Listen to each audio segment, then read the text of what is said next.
So we'll start off with the meditation. I'd like to share with you today a metta practice, metta bhavana practice, where we will begin by generating metta, goodwill, loving kindness, benevolence towards oneself. We start with ourselves, generating metta, filling ourselves up with metta, filling up this body and this mind with metta. And we can use some examples like, may I be well, happy, comfortable, and peaceful.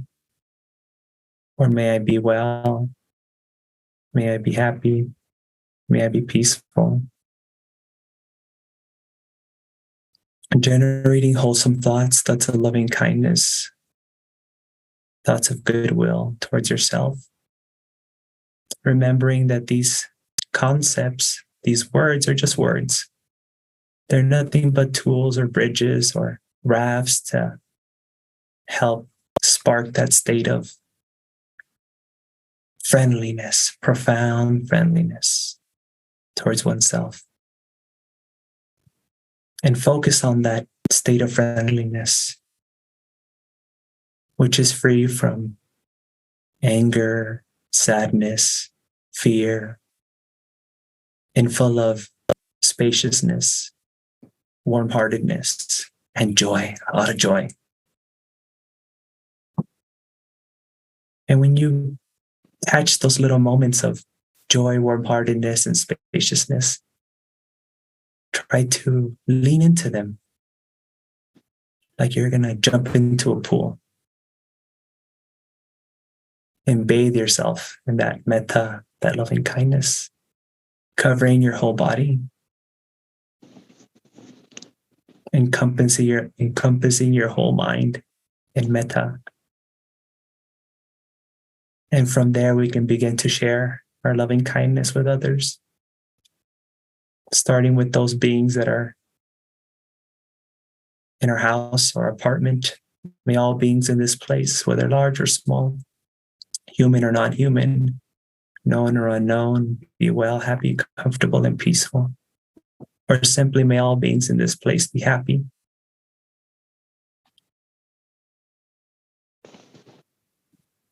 We can radiate loving kindness in all directions, filling up our room, our place, our space with metta.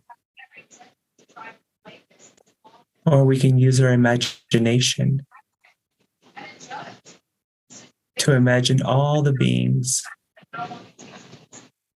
in this place happy, comfortable, and peaceful.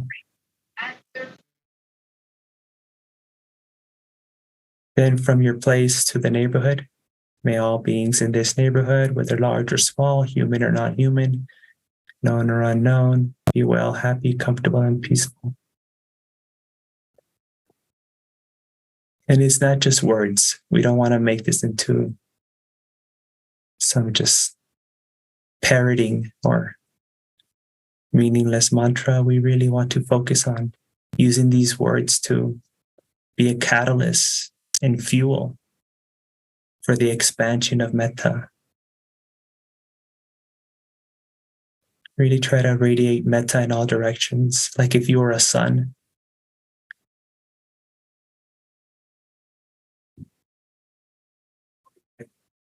You had this huge sphere of metta that was expanding and encompassing all beings in all directions.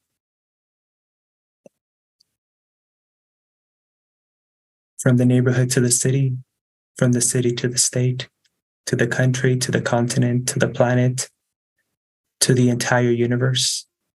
May all beings in this universe, whether large or small, human or non-human, known or unknown, born or to be born, may all beings in all directions be well, happy, comfortable, and peaceful.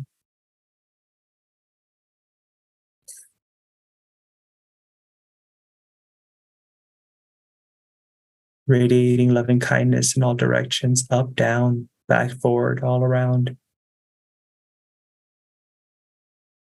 encompassing all beings in this huge universal sphere of loving kindness, recognizing that other beings' happiness is just as important as your own, and that your own happiness is just as important as the happiness of other beings. May all beings, including me, be well, happy, comfortable, and peaceful. Let's go ahead and continue this practice of metta bhavana for the next couple of minutes. At the end, you'll hear me share some chanting, some blessings, and at that time, you can gently open your eyes and come out of your metta meditation. Let's continue with metta.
So now with a relaxed body, calm mind, you can bless yourself with your own calm mind.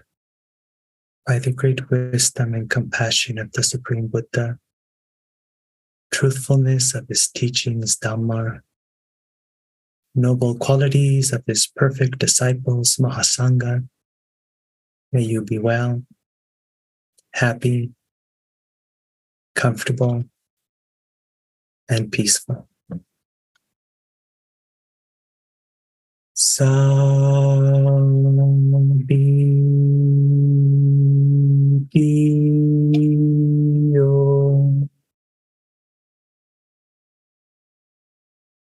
Vivayatu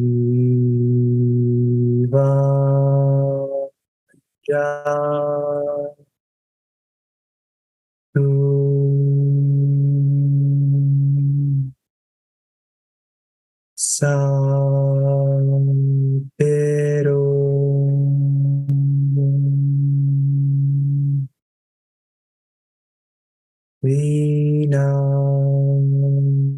Vinasatu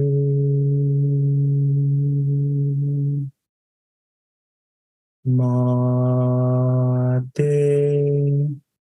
Bhavantwanterayo Sukitika Yuko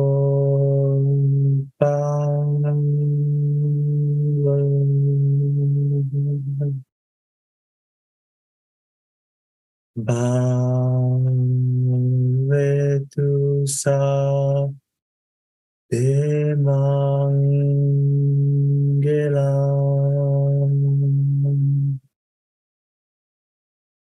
rakantu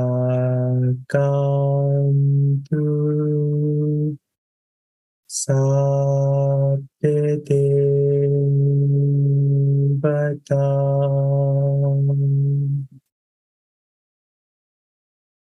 Sabbe Buddha Nupam Penem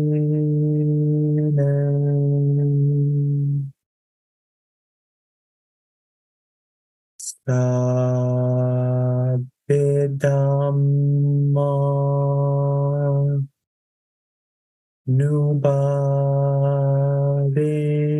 Nubhavinem Sabbe Sangam Nubhavinem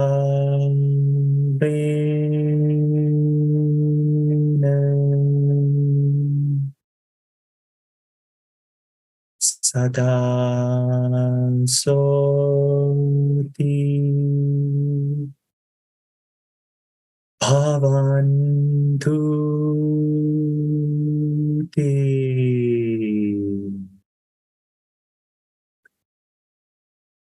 Also, through this practice, you have generated skillful mental states, kusala kama, punya kama, meritorious actions, meritorious deeds. By the power of these meritorious deeds, may you be free from immature company, and may you always have good companions until you attain Nibbana. Imina punya kamena mame bala samagamo satam samagemo hotu yaveni Bhanapa Diya.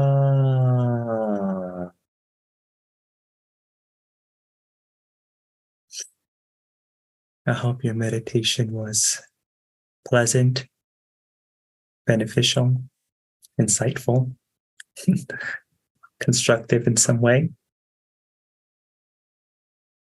So today I would like to just give a very basic introduction into Buddhist psychology. That's what my Dhamma talk's going to be about today. And I don't really like to give Dhamma talks. I like to do Dhamma discussions. So it's going to be a conversation that we're going to be having along the way for the next couple minutes. I'm not much of a Dhamma preacher. I like to talk to people and interact. So we'll be doing that. So I will ask if I can get permission to share screen, to do a screen share. Because I'm going to be using Pali and some technical stuff. And, if you see it, it's a lot easier to hold it in your mind than me just saying it once and then like, oh, what was that thing again? Don't worry, it won't be death by PowerPoint. So before I start, I'd like to pay my respects to the Sammasambuddha. Namo tassa bhagavato arahato samma sambuddhassa. Namo tassa bhagavato arahato samma sambuddhassa. Namo tassa bhagavato arahato samma sambuddhassa.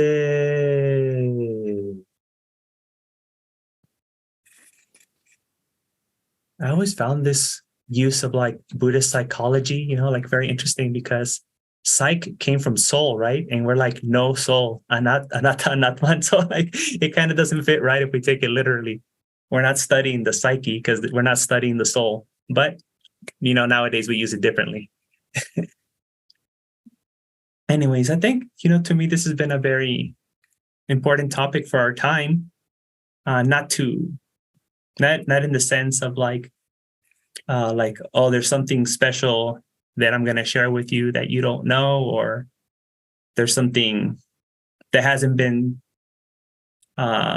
shared with you before in the past that's in the Buddhist suttas, in the early Pali Canon. But I think this topic is very important just because of how Buddhism is talked about, portrayed, and used in our current context. There's a lot of Buddhist psychologizing, Buddhism and therapy, Buddhist counseling, mindfulness too. Sometimes mindfulness is just a more comfortable term that we can use instead of saying Buddhist and then mindfulness, psychology, or whatever. So I think it's important that we kind of have some just basic understanding of the foundations of the study of the mind, according to the early suttas, early Buddhism. So here's a little overview of the topics we're going to be covering, and don't worry, there's only one slide for each topic. So we're not going to do a lot of PowerPoint. I know some people are tired of it, especially these last 3 years being on Zoom, right? Because of the pandemic and doing everything on Zoom. And so I'm just trying to keep it very simple here. So there's 4 things that I think are very important to get just a very elementary understanding of Buddhist psychology from the early Buddhist text. And these are not original ideas. Actually, I'm sharing and building upon and giving my interpretation of great scholars like Padmasiri de Silva from Sri Lanka, and my teacher, Dr. Bhante Punaji. So I'm very influenced by these 2 people. And if you're familiar with them, you're gonna see a lot of that here. So this is no particular order. They're just 4 important things. It's not like the most important one first and the least important, but just 4 things that we should keep in mind. One is that, Buddhist psychology is mainly directed at the question of human suffering. Dukkha, dukkha, dukkha, right? That's all we hear all the time when we come to Buddhism, dukkha, suffering. Birth, sickness, old age, and death. not getting what you want, getting what you don't want, and losing what you hold very dear. And we see the Buddha as a therapist, psychologist, counselor, whatever we want to call him, really addressing this issue in these one-on-one conversations that he has with people, trying to help them find complete freedom from dukkha, or at least lessening their dukkha, their suffering. So the purpose of Buddhist psychology is really to alleviate and ultimately eliminate all suffering. Another important foundation of Buddhist psychology is that the mechanics of it. How does it work? Is it spontaneous? Is it like the Buddha? Is the Buddha controlling your mind, or is your mind completely random? Is there no order to what's happening in your mind? Well, according to the early Buddhist texts, the mind or psychological states are conditioned, right? So a unwholesome thought leads to an unwholesome thought. A wholesome thought leads to a wholesome thought. A greedy thought leads to a greedy thought. A thought of renunciation leads to a thought of renunciation. An angry thought doesn't lead to a thought of loving kindness. And you might know this kind of conditionality dependent origination as idappaccayata, specific conditionality, or paticca samuppada dependent origination. So the mind works in a conditioned causal way. What we call emotions, sensations, perceptions, consciousness, feeling, all these phenomena that are experienced arise due to the presence of the necessary conditions, one leading to another. So the mind is just not random, it's not chaos, it's not predetermined by some outside force like the Buddha or some God. Another important foundation of Buddhist psychology is that it is concerned on the ethical and moral dimension of thoughts. All thoughts have a moral or ethical value or valence to them. That's very important to understand, because this has a direct connection to what one will experience in the future. If someone thinks an unwholesome thought or speaks in an unwholesome way or acts in an unwholesome way, then suffering follows that, as we get in the first verse of the Dhammapada. But if one thinks in a skillful way, in a wholesome way, then happiness follows that. Every thought that you have, every emotion, every feeling has a value to it. It matters. It counts. Buddhist ethics is not only concerned with the external domain of our speech and our actions, physical actions, but every single thought that we entertain, that we cultivate, that we generate intentionally matters in a cosmic level, right? Your thought affects the universe. Your thought affects reality. Another important foundation of Buddhist psychology is that the mind is not an entity. Sometimes we think of the mind as a solid thing. The mind is a thing and of its by itself. But the Buddha divides the mind into several different aggregates or activities or different processes. And we'll get into detail about these different things, these different activities or functions that we kind of stick into this concept of when we talk in English, the mind.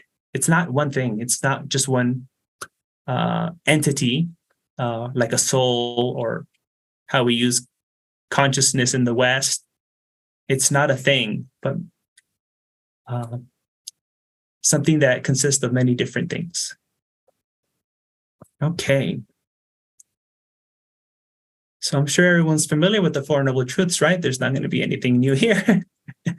So Buddha is really trying to address human suffering, right? And what is human suffering, as I said earlier, right? Dissatisfaction, that birth, aging, sickness, death, associating with the unpleasant, a disassociation with the pleasant and not getting what you want. This is the problem. This is the disease. This is what the Buddha is concerned with. And not only for humans, but with all beings, but particularly speaking to humans. He gives a great emphasis on how rare it is to be born a human, and to be born a human during the time where there is Dhamma available. So the Buddha is really focusing on this. The Buddha didn't really focus on trying to create a utopian society or other things like that. He was really trying to address this one problem of dukkha, and specifically with human beings, although he did also work with devas, celestial beings, but he didn't really work with hell beings or animals and help them try to get out of their dukkha, because it's very difficult for them to be able to understand and even practice if they did understand, because they just live in such difficult conditions that it's not very accessible for them to practice this. So what is the source of this human suffering that the Buddha is trying to help us eliminate? That is tanha, literally thirst. It's an urge, a longing, a craving for sensual pleasures all the time, for existence, immortality, and for non-existence, which means here like an aversion towards existence. But here's the good news. The Buddha brings good news. The prognosis is good, which is happiness, the cessation of suffering, which means the elimination of craving. The Buddha said, Nibbana paramam sukham. Nirvana is the highest happiness, right? So Buddhist psychology is really radical in the sense that it proposes that you can be supremely happy, ultimate happiness, transcendental happiness, not just a,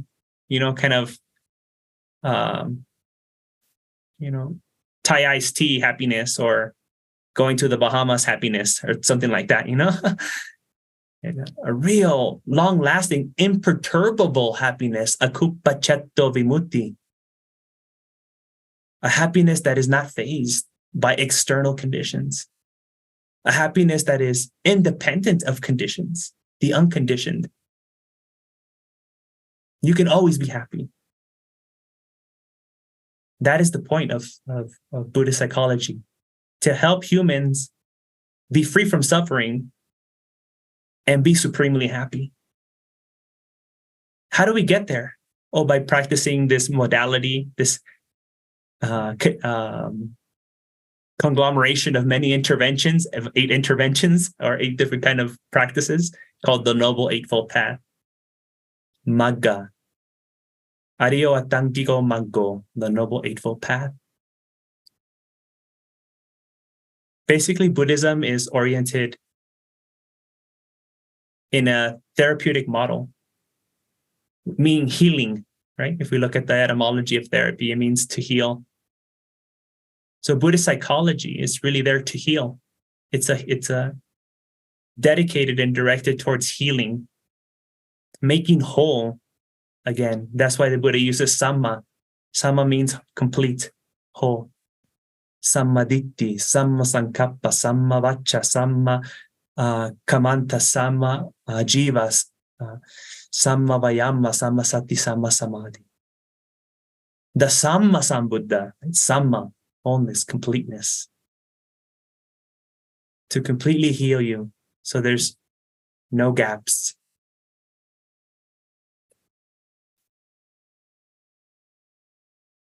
As I said earlier, Buddhist psychology proposes that all mental events are conditioned, that everything arises due to the presence of the necessary conditions. Everything depends on conditions. Since it depends on conditions, it is subject to termination. So we don't have to be stuck in unwholesome states, in sad states, in fearful states, in angry states. You don't have to be stuck with the person that you think you are now, the personality, the character, the mental patterns, the emotions, the thoughts. Since things are conditioned, there's hope, because we can change the conditions. We can manipulate the conditions. We can intervene in this process. If it was random, there would be no hope. If it was completely deterministic, we'd have to ask the Buddha or God to change our mind for us. But it's through understanding conditionality that we can create and generate and cultivate and develop the necessary conditions to be free. Oh, not finished yet. When this exists, that comes to be. With the arising of this, that arises. When this does not exist, that does not come to be. With the cessation of this, that ceases. That's what is conditionality. If in case I didn't make it clear, because I kept talking about conditionality, but I never defined it. That's what I mean by conditionality. Everything is constructed. Everything constructed depends on conditions. Because it depends on conditions, it is transitory, right? Our mood, our temperament, our thought patterns, our emotions, our feelings are transitory. Because it is transitory, it is unsatisfactory, even the pleasant ones, the pleasurable ones. Because it is neither permanent nor satisfactory, nor does it deserve to be personalized. Me, mine, myself, part of me. That which is transitory and that which is transitory is unsatisfactory. Unsatisfactory. The Buddha famously said, "Sabbe sankhara anicca, sabbe sankhara dukkha, sabbe dhamma anatta." All constructed things are transitory. All constructed things are unsatisfactory. And all dhammas, all phenomena, all mental states, all experiences are empty of a self.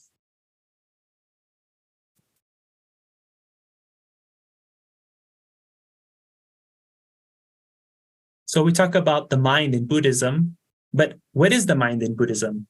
Well, it isn't a thing. That would be reifying it, which the Buddha always tells us not to do. We shouldn't reify things. We can divide the mind in many ways. One useful way to think about the mind is through the Panchakanda, the 5 aggregates. Another useful way to think about the mind, which I haven't noticed to be emphasized enough, and that's why I'm going to emphasize today, because I find it as an alternative or parallel way to think about it, is 3 activities known as vijnana, citta, and mano. The term vijnana refers to sensory perception, including mano vijnana, which is the mind, the thinking part, the intellect. It's considered the 6th of the 6 senses, salayatana, the 6 sensorial mediums. So this ability to cognize, aware of sensory perception, sensory mediums, is one activity of the mind. It's one thing within this thing that we call mind in Buddhist psychology. Vijnana is to be comprehended, the Buddha said. Another function of the mind, activity of the mind, is citta, which refers to the emotional or affective system. Here we're talking about fear, anxiety, frustration, sadness, sensuality, greed, joy, all these things. Citta is to be calmed. The citta is to be unified, made whole, made wholesome, to be made harmonious. So when we focus on samatha practice, when we focus on cultivating samadhi, we're really focusing on calming the citta, tranquilizing the citta. When we talk about the pancha nivarana, the 5 hindrances, these 5 hindrances are unskillful states of citta. And the third activity is the one mano, refers to the cognitive and conceptual activities. Like in the Dhammapada, mano pupangamma dhamma manosetta manomaya, right? The mind is the forerunner of all things, or thinking is the forerunner of all things. All things are made out of thought, of thinking. If one thinks in an unwholesome way, then suffering follows them. just like the wheels of a cart that follow the ox that it's tied to. And when we look at the salayatana, the six senses, where we talk about mano, it says that mano is the one that creates the thoughts. And mano vijnana is the perception, the awareness of thoughts once they arise. And the Buddha says that the purpose of mano is to understand reality, to understand these three realities. The intellect, our conceptual, cognitive abilities help us understand anicca, impermanence, help us understand suffering, unsatisfactoriness, and help us understand